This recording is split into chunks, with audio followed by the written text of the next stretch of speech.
और हमारी अलॉटमेंट निकल के हमने इसको 99% पेमेंट दे चुके हैं। इनका प्रोजेक्ट भी ऐसे ही जीरो हो रखा है।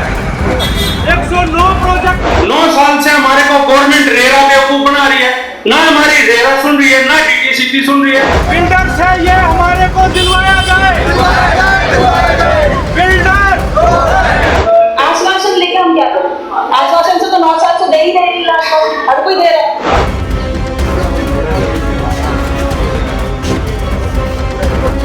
साइबर सिटी में एक घर हो अपना बनकर रह गया एक सपना।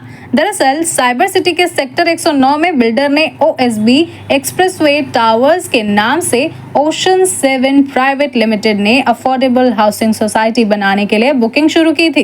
खरीदारों की माने तो 2016 में उन्होंने अपने घर का सपना संजोकर OSB एक्सप्रेसवे में पैसा लगा दिया था। 9 साल बीतने के बाद भी ना तो फ्लैट ही मिला और ना ही कोई मिलने की उम्मीद है, जबकि बिल्डर ने बुकिंग के समय 2021 में सोसाइटी कंप्लीट करने और पोजीशन देने की बात कही थी, लेकिन अब तक 60% ही काम पूरा हुआ है। ऐसे में फ्लैट कब तक मिलेंगे कहना मुश्किल है। इसी को लेकर खरीदार सोसाइटी के बाहर प्रदर्शन कर रहे हैं। मेरा नाम संजय लाल है, मैं federation of apartment owners association का प्रेसिडेंट हूँ गुरुग्राम। मैं यहाँ आया हूँ उनके सपोर्ट में आया हूँ। बेसिकली प्रॉब्लम ये नहीं है हमारी कि एक बिल्डर की या 2 बिल्डर की। स्टॉल्ड प्रोजेक्ट्स फंसे पड़े हैं, सिर्फ गुड़गांव में नहीं, पुणे, बैंगलोर, बॉम्बे, सब जगह फंसे हुए हैं, यूपी। मगर ये जो पर्टिकुलर है अफोर्डेबल हाउसिंग, ये प्रधानमंत्री की योजना थी। प्रधानमंत्री की योजना तब लॉन्च हुई जब बीजेपी की सरकार यहाँ पर भी थी। खट्टर साहब यहाँ 10 साल थे, उनके आज वो आवास मंत्री हैं, उनको सब चीजें मालूम है। अपने कार्यकाल में उन्होंने एक स्टेप नहीं लिया इसको सुलझाने के लिए, इस प्रॉब्लम को। प्रॉब्लम दूसरी ये है, इतनी एजेंसीज है, रेरा, डीटीपी और INCLT, बहुत सारे एजेंसीज हैं, इन सब ने बायर्स को एक पिंग पोंग बॉल बना दिया है। एक बायर से आप क्यों इधर से उधर भगवाते हैं जब आपके पास एक स्पेसिफिक एक्ट है जो रेरा है। मगर प्रॉब्लम ये है कि रेरा को भी डाइल्यूट हरियाणा सरकार ने कर दिया है, और इतना डाइल्यूट कर दिया है क्योंकि मुझे मालूम है, बिकॉज मैं दूसरी रेरा से भी डील करता हूँ। सबसे ज्यादा डाइल्यूशन रेरा का यहीं पे ही है, जिसका केस अभी चल रहा है कि आपने क्यों डाइल्यूट किया। उस डाइल्यूशन की वजह से सारे बिल्डर्स आसानी से निकल जाते हैं। अभी आप इस पर्टिकुलर केस को देखिए, इसमें कोलैबोरेशन था एक जमींदार के साथ और बिल्डर का, जिसमें कुछ शायद 35-65 था, जो 35% उसको जाना था। अगर आप ले रहे हैं 100 रुपया तो 35 रुपया जमींदार के पास जाना था, 65 बिल्डर के पास जाना था। ये रेरा में बड़ा अच्छा एक्ट है कि आप एस्क्रो अकाउंट बनाएंगे, उसको डाइल्यूट इस तरीके से किया गया। एस्क्रो अकाउंट में पैसा कम निकलता है जब आप एक चार्टर्ड अकाउंटेंट, जब आप चार्टर्ड अकाउंटेंट, एक आप इंजीनियर, आज का था उसी पर बात कर लेते हैं। उसी पे मैं बात कर रहा हूँ, उसी की भूमिका है ये सारी, जो आप हम यहाँ खड़े हुए हैं पसीने बहा रहे हैं, क्योंकि एक्ट डाइल्यूट हुआ है। अगर एक्ट सरकार ने बनाया है तो मेरे को लगता नहीं है कि आज 10 साल से लोग इतने परेशान क्यों घूम रहे हैं। तो हमारी प्रॉब्लम भी एक्ट की है, और उसके ऊपर जो रेरा चीफ बनाए जाते हैं वो सारे रिटायर्ड ब्यूरोक्रेट्स होते हैं, जिनको कुछ नहीं मालूम क्या हो रहा है, और वो जो इस पोजीशन पे राइज हुए हैं वो भी किसी मिनिस्टर की वजह से या सरकार की वजह से। तो उनको हटा के आप जुडिशरी ऑफिसर्स को क्यों नहीं यहाँ पे रेरा चीफ बना रहे हैं, जिनको कानून की कुछ तो अकल है। ये मांग है आपको? ये मांग है मेरी, ये भी मांग है, यस। दूसरा, ये जब एस्क्रो अकाउंट बना था, इस बिल्डर का भी एस्क्रो बना, तो पैसे कहाँ चले गए? पैसे होने चाहिए थे। अभी आप दर दर भटक रहे हैं, कौन बनाएगा? आपका लाइसेंस बंद हो गया है, खत्म हो गया है, बिल्डर भाग गया है, बायर्स ने 100% पैसा दे दिए, कौन बनाएगा? अब आप स्वामी उसमें जाइए स्कीम में, किसी और स्कीम में जाइए।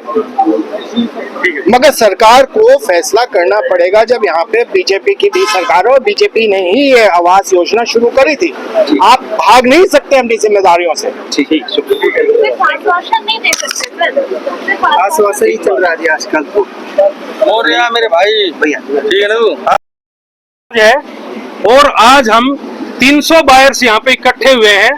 इस बिल्डर जो OSB का बिल्डर है सेक्टर 109, इसने हमारे को 2016 में अलॉटमेंट किया था, और हमारी अलॉटमेंट निकल के हमने इसको 99% पेमेंट दे चुके हैं। हम कोई 1% पेमेंट बची भी हुई है तो अब वो भी कंप्लीट कर दी गई है। लेकिन बिल्डर ने अभी तक वहां पे 40% से ऊपर काम नहीं करवाया है और अभी तक वो काम सारा ऐसे ही पेंडिंग पड़ा है। 9 साल से बिल्डर हमारे को बेवकूफ बना रहा है। 9 साल से हमारे को गवर्नमेंट रेरा बेवकूफ बना रही है। ना हमारी रेरा सुन रही है, ना डीटीसीपी सुन रही है। इसके लाइसेंस रद्द हो चुके हैं। इसने 69 में भी एक प्रोजेक्ट शुरू करके ऐसे ही छोड़ दिया है, उसकी भी पेमेंट खा गया है। एक 70 में प्रोजेक्ट था, उसको भी ऐसे ही ये ब्लंडर वो होके खा गया है। इसके वारंट जारी हो चुके हैं, इसको पुलिस कभी भी पकड़ सकती है। ये इतना बिल्डर चोर होने के बावजूद भी रेरा डीटीसीपी इस पे कोई कार्रवाई नहीं कर रही है। अब आज हम दुखी होके सारे बायर्स, ये 3000 बायर्स इकट्ठे होके आज राव नरबीर जी के यहाँ पे आए थे कि हमारे को न्याय मिलेगा।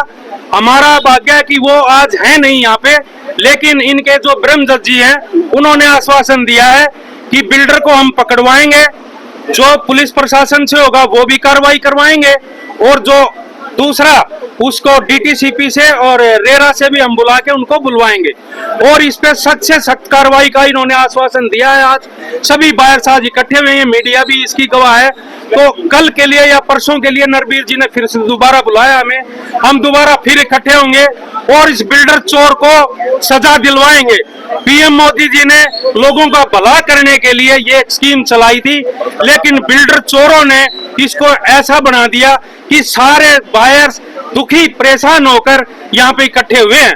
अब मैं सभी पीएम मोदी जी से, नायब सिंह सैनी से और नरबीर जी से गुहार लगा रहा हूँ, डेवलपमेंट मंत्री होते हुए गुड़गांव के ही यहीं पे जब हाल ऐसा हो रहा है तो अदर्स का क्या होगा।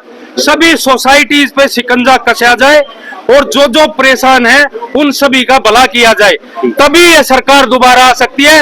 अदरवाइज इसका कारण अगर ये सरकार अगली बार नहीं आई तो यही होगा, हम भी यही हैं और आप भी यही हो, ये सरकार गिरा देंगे अगर ऐसा नहीं हुआ तो। रेरा ऑफिस से लेकर एसटीपी तक सब जगह शिकायत कर चुके हैं, लेकिन कोई समाधान नहीं हो पा रहा है। सोसाइटी में 1100 फ्लैट बनाए जाने थे जिनका काम तो शुरू हुआ, लेकिन कछुआ गति से होने के कारण अब तक 60% ही पूरा हो सका है। अब आलम यह है कि बिल्डर के पास पैसा खत्म हो गया है, जिसके चलते प्रोजेक्ट बीच में ही लटक गया है। अधिकारियों के चक्कर काटकर थक चुके हैं, लेकिन कोई समाधान नहीं हो रहा है। इसी को लेकर प्रदर्शन करने को मजबूर हो गए हैं। प्रदर्शन करते हुए हरियाणा सरकार के कैबिनेट मंत्री राव नरबीर सिंह के आवास पर पहुंचे, जहां मंत्री राव नरबीर सिंह तो नहीं मिले, लेकिन उनके पीए ब्रह्म यादव ने खरीदारों से मुलाकात की और उन्हें न्याय दिलवाए जाने के लिए आश्वासन भी दिया। रहना पड़ रहा है तो हम दोनों तरफ से हम लोगों का ही जा रहा है और इसका कंस्ट्रक्शन। आश्वासन क्या मिल रही है राव नरबीर के पीए की जो उन्होंने दिया है? आश्वासन लेके हम क्या करें? आश्वासन से तो 9 साल से दे ही रहे हैं, आश्वासन हर कोई दे रहा है, दिया तो कुछ है नहीं। अगली कार्रवाई क्या रहेगी आप लोगों की? अगली कार्रवाई जो है वो हम बाद में देखेंगे, पहले हमें इनसे मिलना है और इनको हमको देना होगा, इनको बात करनी होगी, इनको डीटीपीसी और किसी से भी इनको लीगली हैंडल करना होगा। इसको हमको राइट से रिक्वेस्ट करते हैं वो प्लीज हमारे बिहाफ में बोलें। फेडरेशन है, मैंने सन 2016 में बुकिंग कराई थी फ्लैट की, 2017 में ड्रॉ हुआ, ठीक है। कायदे से हमें 4 साल में फ्लैट मिलना चाहिए था। 2021 में रेरा का एक्सटेंशन मिलने के बावजूद 2022 मई तक हमें फ्लैट मिल जाना चाहिए था। उसके बावजूद आज भी 55 से 60% काम साइट पे हो रखा है। काम बहुत ही स्नेल पेस, बहुत ही धीमी रफ्तार से चल रहा है। सिर्फ 10-15 लेबर, 11 टावर हैं, 1100 फ्लैट्स हैं, उसके लिए 10-15 लेबर दिखावटी तौर पे लगाई गई हैं। किसी भी तरीके से हमें नहीं लगता ये प्रोजेक्ट कंप्लीट होने वाला है। हमें लग रहा है सिर्फ टाइम बाय किया जा रहा है। आश्वासन मंत्री साहब का, हम राव नरबीर सिंह जी से मिलने आए थे यहाँ पे, वो यहाँ पे अवेलेबल नहीं है। हमें उनके जो साथ हैं, उनके साथ काम करने वाले हैं, उनके जो प्रिय ब्रह्मदत्त जी, उन्होंने हमें आश्वासन दिया है कि वो मंत्री साहब से हमारी रिक्वेस्ट है आगे फॉरवर्ड करेंगे। जितने भी कंसर्न अधिकारी हैं या पुलिस प्रशासन जो भी हमारी मदद कर सकते हैं वो हमें न्याय दिलाने की पूरी संभव प्रयास करेंगे। पहले वो अपनी तरफ से इसको जांचेंगे और कागजों को जांचने के बाद हमें कल या परसों दोबारा बुलाया गया है। जानकारी दी गई थी मंत्री साहब क्या आप लोग? हमने जानकारी नहीं दी थी, हम सिर्फ यहाँ पे सीधा आ गए थे और हम एक जनरल प्रोटेस्ट करना चाहते थे। ऐसा कुछ हमें था कि शायद शनिवार को मंत्री साहब मिल जाएंगे और हमें था वो घर पे मिलेंगे शायद, लेकिन उनकी कोई मीटिंग आ गई इसलिए वो अवेलेबल नहीं थे। इसीलिए अभी हम यहाँ से निराश नहीं है, हमें इतना आश्वासन जरूर मिला है कि हमारी जो रिक्वेस्ट है सुनी जाएगी और उस पर जरूर कार्रवाई की जाएगी, क्योंकि प्रधानमंत्री आवास योजना है, अफोर्डेबल हाउसिंग है। जो हमारा बिल्डर है ओशन 7 बिल्टेक है और सेक्टर 109 का हमारे फ्लैट में करीबन 1100 फ्लैट बायर्स हैं, ठीक है। और ऐसे इस बिल्डर के 3 प्रोजेक्ट्स हैं, 69 में भी है, 70 में भी हैं। कुल मिला के 3000 बायर्स हैं जो अफेक्टेड हैं और हम अभी 109 के ज्यादातर बायर्स हैं और भी प्रोजेक्ट से बायर्स यहाँ पे आए हैं, इकट्ठा हुए हैं अपनी फरियाद लेके। एक्सप्रेसवे टावर्स सेक्टर 109 के खरीदारों ने बताया कि उन्हें 2016 में प्रधानमंत्री आवास योजना के तहत ड्रॉ ऑफ लॉट्स के जरिए अलॉटमेंट मिला था।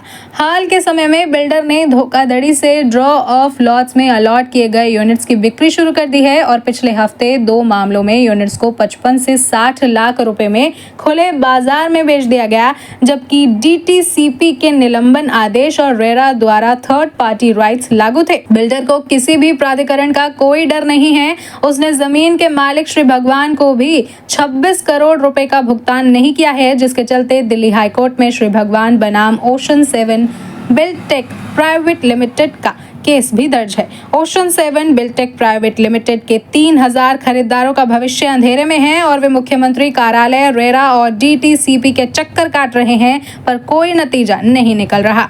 सेक्टर 109 में हाउसिंग सोसाइटी के खरीदारों को उनका घर कब तक मिल पाता है, ये तो वक्त ही बताएगा। फिलहाल तो बिल्डर मस्त और खरीदार पस्त नजर आ रहे हैं।